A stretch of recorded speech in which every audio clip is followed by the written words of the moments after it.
I'd like to read to you from my memoir, Spirit Matters. Spirit into matter. Spirit matters, matters are spirit, and spirit matters. This is the opening. Prelude, a waking dream. I am outside of time and space where the normal rules of perception no longer apply. Colors with hues that defy description bombard me, then unfold in multicolored geometric progressions that could be microcosmic quantum expressions or unfolding galaxies.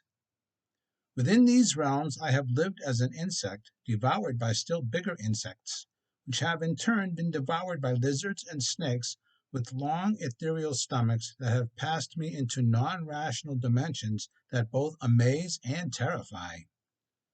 Outside of my physical body, the frogs, birds, insects, jaguars, and other creatures of the Peruvian Amazon fill the night air with their calls, cries, twitters, and buzzes.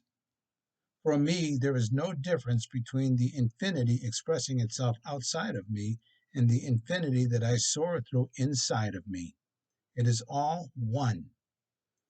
Outside of time and space, a noise from deep in the jungle sounds as if it is right beside me, startling me.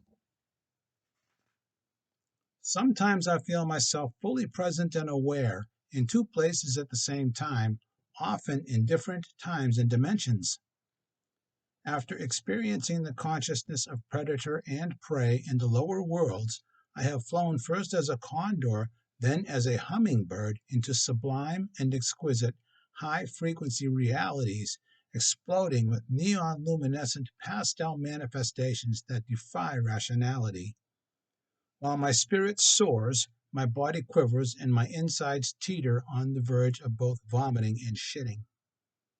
I soar between agony and ecstasy as each experience awes my soul with a palette of emotions that range from heavenly bliss to a hellish, maddening terror that cannot be articulated, much less comprehended.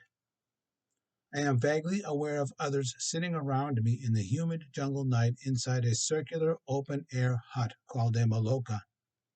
Many of them vomit and sometimes cry out in fear or bliss as they pass through their own visions. I feel my soul connected to theirs. Our visions are directed by the music of a white-clad mestizo shaman who sings magical songs and plays different flutes and a stringed mandolin-like instrument called a charango. He is the keeper of a vast body of knowledge of Amazonian healing plants that dates back to prehistoric times. His specialty is a unique combination of plants that have brought me to this visionary state that continues to unfold outside of three-dimensional reality.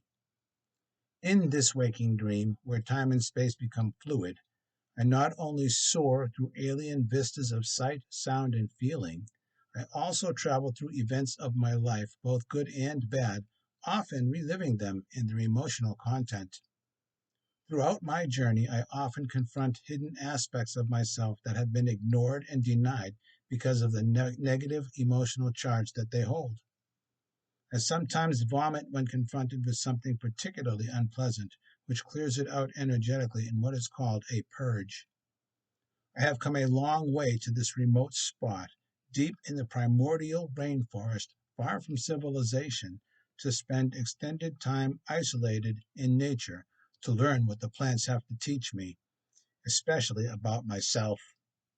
To be healed, I must confront the forces that have driven and tortured me throughout my life so that I can understand the lessons that they have to teach me. To get to their root, I must travel back to my beginnings so I can come to terms with the energies that brought me into this life.